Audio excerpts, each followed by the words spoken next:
Jai Shri Kusum Haranath. Pagal Haranath Part 3, Letter 1. Address to an unnamed devotee. Mahapurush.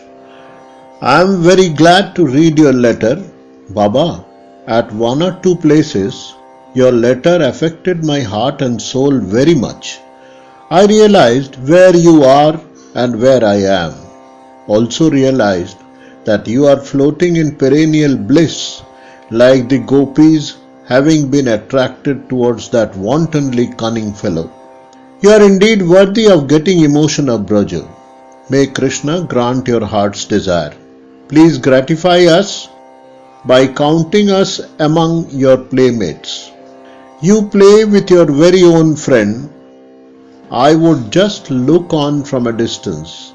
That alone will fill me with joy beyond measure. Baba, to be able to love Kanu, one must have a little extra craftiness.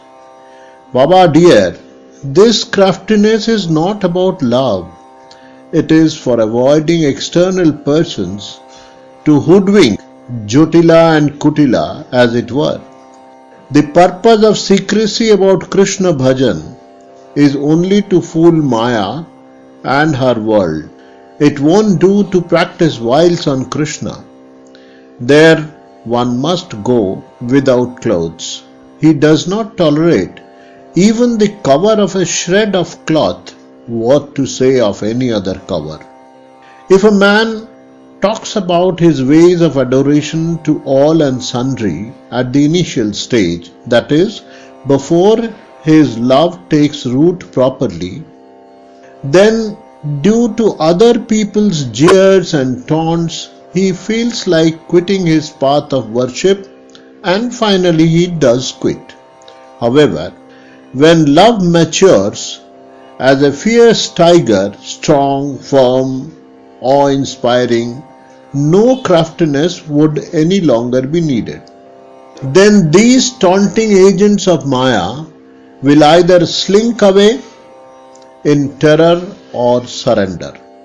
So long the heart does not attain such strength and fortitude, one has to adopt craftiness. His condition is thus described, quote, when the tiger of Kanu's love entered his heart, then everything trembled in the thick jungle, unquote. Then tiger's roar drove all other animals away from the forest.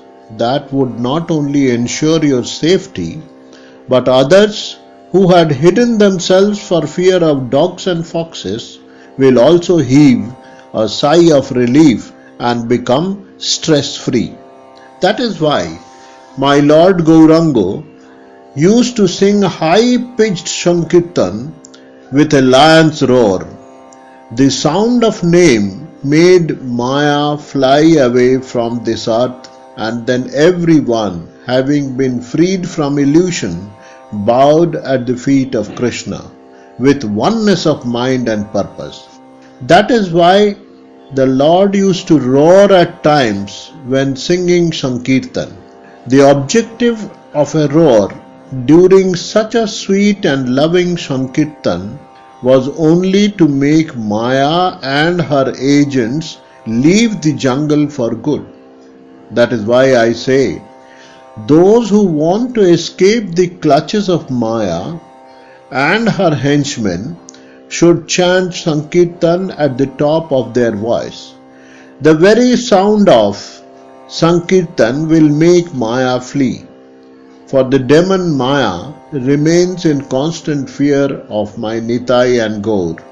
The spell of deafness due to that mighty roar still persists.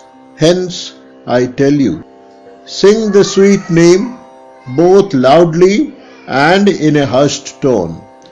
If you want to pass your days in joy, Baba, it is like this. You start in a hushed tone, then as you get more and more intoxicated with prema, the intensity increases on its own. That is why wiles are necessary at the outset.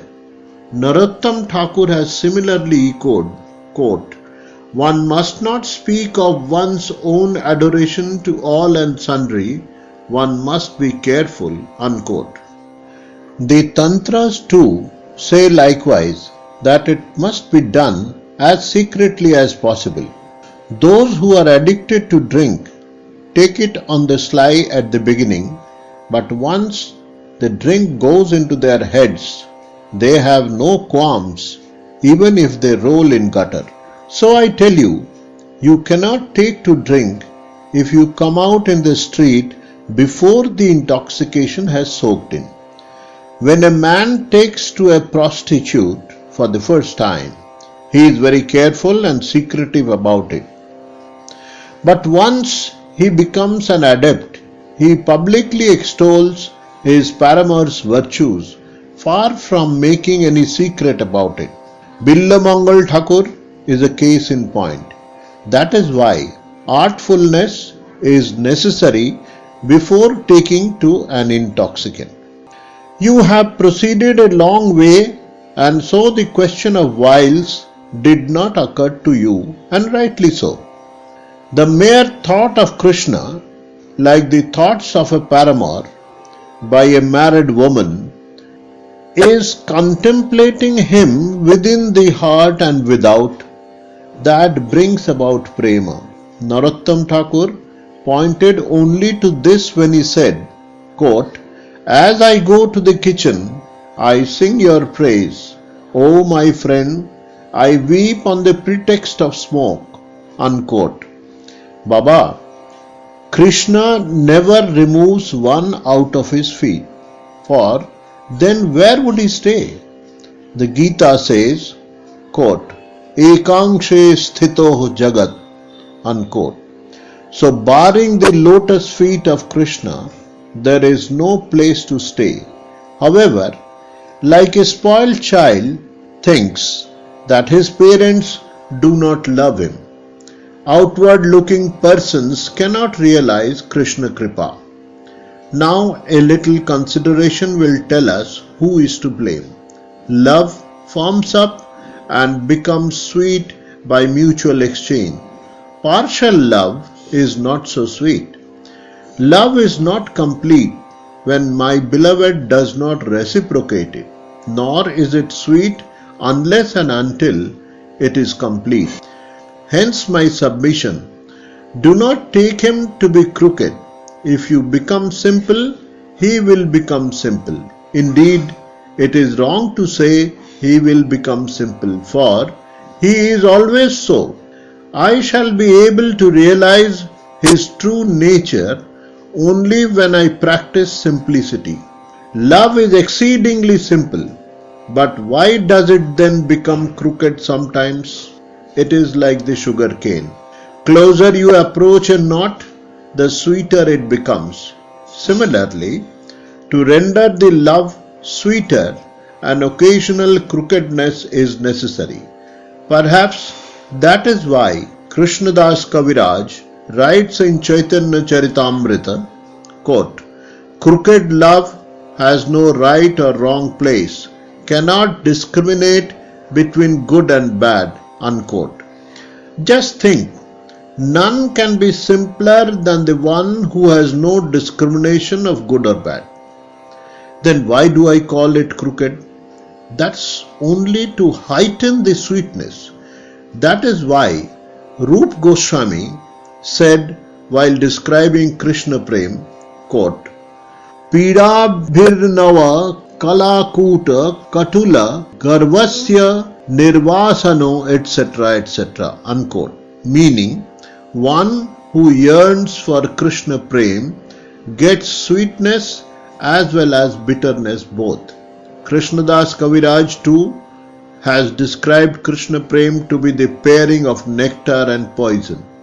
He has further said, quote, "The tasting of Krishna's love is like chewing sugar cane after it is heated. One's mouth burns, but it cannot be shunned." Unquote. Look, sugar cane is cool, but like it is heated to heighten the sweetness, similarly, to increase sweetness of simple love, it is rendered a little crooked. Otherwise, nothing is simpler than love. And the repository of such love, Krishna, can he ever be crooked? The tears of gopis, of Mother Jashoda, and of devotees are knots in such love and very sweet. That is why the devotee prays for tears above everything else. Tears are but the knots in love. That is why they are sweet. The love of one who does not weep is no love. As borax is to gold, so are tears to love. Both soften and purify. May Krishna so ordain that we shed tears while uttering Krishna. Tears are like swirls in the stream of love. Hence they are so deep. Baba, you are indeed a true lover. That is why you have been able to madden an unfeeling fellow like me. So I talked so much like crazy. Forgive me and ignore it as spouting from a crazy being. That is all I pray for. The waves are in storms today and I could not express anything. I desist as I am helpless. If ever Krishna takes me to you and raises such a storm, then I shall talk all I have in mind. Nothing further today. Forgive me. Your protege, Haro. Jai Shri Kusum Haranath.